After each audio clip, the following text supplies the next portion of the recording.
Assalamualaikum warahmatullahi wabarakatuh. Perkenalkan, nama saya Hamsia dari Prodi Pendidikan Agama Islam, kelas PAIA. Oke, selanjutnya saya akan membawakan materi yang berjudul A. Pembelajaran berwawasan multikultural. 1. Pengertian dan latar belakang. Multikulturalisme adalah sistem keyakinan dan perilaku yang mengakui dan menghormati kehadiran semua kelompok yang beragam dalam suatu organisasi atau masyarakat, mengakui sosial budaya mereka yang berbeda, dan mendorong dan memungkinkan kontribusi melanjutkan mereka dalam konteks budaya inklusif yang memberdayakan semua dalam organisasi atau masyarakat. Menurut Slater and Grant pada tahun 1988, pembelajaran multikultural adalah kebijakan dalam praktik pendidikan dalam mengakui, menerima dan menegaskan perbedaan dan persamaan manusia yang dikaitkan dengan gender, ras, dan kelas. Adapun pendidikan multikultural didefinisikan sebagai sebuah kebijakan sosial yang didasarkan pada prinsip-prinsip pemeliharaan budaya dan saling memiliki rasa hormat antara seluruh kelompok budaya di dalam masyarakat. Dalam konteks yang luas, pendidikan multikultural mencoba membantu menyatukan bangsa sebagai demokratis dengan menekankan pada perspektif pluralitas masyarakat di berbagai bangsa, etnis, kelompok budaya yang berbeda.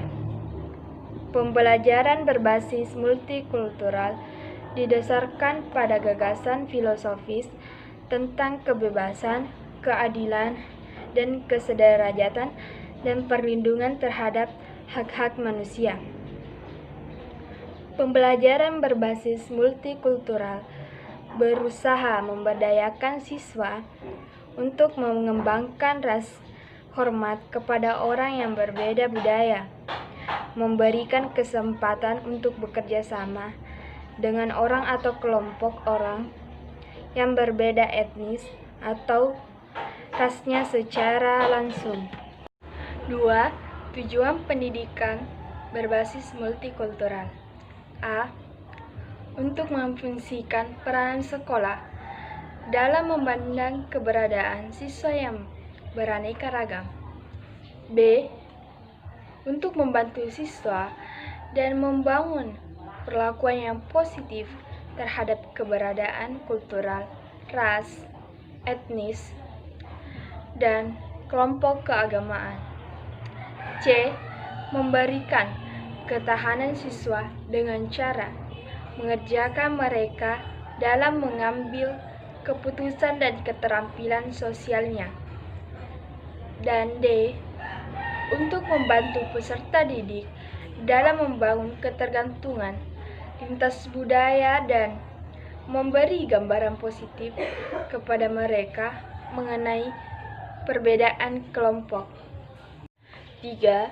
Nilai-nilai pendidikan berbasis multikultural.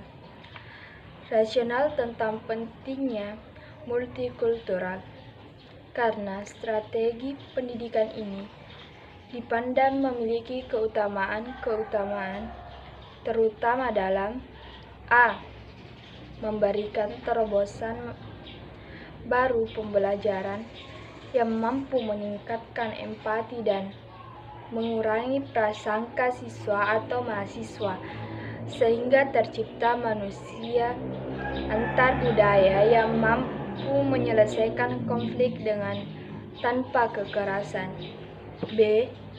Menerapkan pendekatan dan strategi pembelajaran yang potensial dalam mengedepankan proses interaksi sosial dan memiliki kandungan efektif dan kuat. C.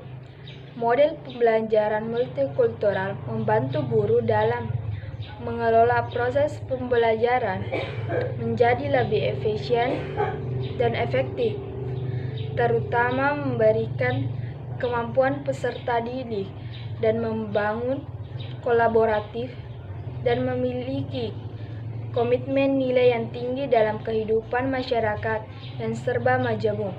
D.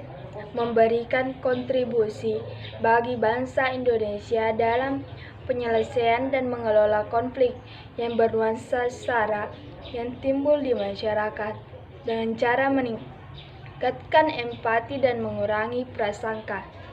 4. Dimensi dan pendekatan berbasis multikultural. James A. Barnes pada tahun 1993 sampai 1994 mengidentifikasi ada 5 dimensi pendidikan multikultural yang diperkirakan dapat membantu guru dalam mengimplementasikan beberapa program yang mampu merespon terhadap perbedaan pelajar, yaitu A. Dimensi integrasi isi atau materi. Dimensi ini digunakan oleh guru untuk memberikan keterangan dan poin kunci pembelajaran dengan merefleksi materi yang berbeda-beda. B. Dimensi konstruksi pengetahuan. Suatu dimensi di mana para guru membantu siswa untuk memahami beberapa perspektif dan merumuskan kesimpulan yang dipengaruhi oleh disiplin pengetahuan yang mereka miliki. C. Dimensi pengurangan prasangka. Guru melakukan banyak usaha untuk membantu siswa dalam mengembangkan perilaku positif tentang perbedaan kelompok. Contoh, ketika anak-anak masuk sekolah dengan perilaku negatif dan memiliki kesalahpahaman terhadap ras atau etnis yang berbeda dengan kelompok etnis lainnya, pendidikan dapat membantu siswa mengembangkan perilaku intergrup yang lebih positif, penyediaan yang mapan dan pasti. D. Dimensi pemberdayaan budaya, sekolah dan struktur sosial. Dimensi ini penting dalam memberdayakan budaya siswa yang dibawa ke sekolah, yang berasal dari kelompok yang berbeda. E. Dimensi waktu. Hal ini sangat penting agar guru dapat mengatur waktunya kepada setiap siswa. Selanjutnya, masalah pendekatan. Pendekatan yang bisa dipakai dalam proses pembelajaran di kelas multikultural adalah pendekatan kajian kelompok tunggal dan pendekatan perspektif ganda. Pendidikan multikultural di Indonesia pada umumnya memakai pendekatan kajian kelompok tunggal. Pendekatan ini dirancang untuk membantu siswa dalam mempelajari pandangan-pandangan kelompok tertentu secara lebih mendalam. Oleh karena itu, harus tersedia data-data tentang sejarah kelompok itu, kebiasaan, pakaian, rumah, makanan, agama yang dianut, dan tradisi lainnya. Sedangkan pendekatan perspektif ganda adalah pendekatan yang terfokus pada isu tunggal yang dibahas dari berbagai perspektif kelompok-kelompok yang berbeda. Pendekatan perspektif ganda membantu siswa untuk menyadari bahwa suatu peristiwa umum sering diinterpretasikan secara berbeda oleh orang lain, di mana interpretasinya sering didasarkan atas nilai-nilai kelompok yang mereka ikuti. Keunggulan pendekatan perspektif ganda ini terletak pada proses berpikir kritis terhadap isu yang sedang dibahas, sehingga mendorong siswa untuk menghilangkan prasangka buruk. 5. Pengembangan pembelajaran berbasis multikultural. Ada beberapa hal yang perlu dijadikan perhatian dalam mengembangkan pembelajaran berbasis multikultural. Di antaranya: A. Melakukan analisis faktor potensial bernuansa multikultural. Analisis faktor yang dipandang penting dijadikan pertimbangan dalam mengembangkan model pembelajaran berbasis multikultural yang meliputi 1.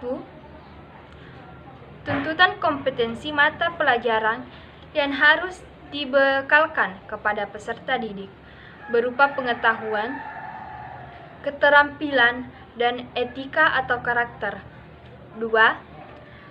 Tuntunan belajar dan pembelajaran terutama terfokus membuat orang untuk belajar dan menjadikan kegiatan belajar adalah proses kehidupan. 3. Kompetensi guru dalam menerapkan pendekatan multikultural. 4. Analisis terhadap latar kondisi siswa. Dan 5. Karakteristik materi pembelajaran yang bernuansa multikultural. B. Menerapkan strategi pembelajaran berkadar multikultural. Pilihan strategi yang digunakan dalam mengembangkan pembelajaran berbasis multikultural antara lain strategi kegiatan belajar bersama-sama yang dipadukan dengan strategi pencapaian konsep dan strategi analisis nilai dan strategi analisis sosial. Beberapa pilihan strategi ini dilaksanakan secara simultan dan harus tergambar dalam langkah-langkah model pembelajaran berbasis multikultural. Namun demikian, masing-masing strategi pembelajaran secara fungsional memiliki tekanan yang berbeda-beda. Terakhir, 6. Praktik. Dari aspek metodik, strategi dan manajemen pembelajaran merupakan aspek penting dalam pendidikan multikultural. Terkait dengan praktik dan prosedur ini, Ricardo L. Garcia pada tahun 1982 146 menyebutkan 3 faktor dalam manajemen pembelajaran, yaitu A. Lingkungan fisik, B. Lingkungan sosial, C. Gaya pengajaran guru. Sekian dari pemaparan materi saya. Mohon maaf jika banyak kesalahan atau kekurangan. Billahi taufiq wal hidayah. Assalamualaikum warahmatullahi wabarakatuh.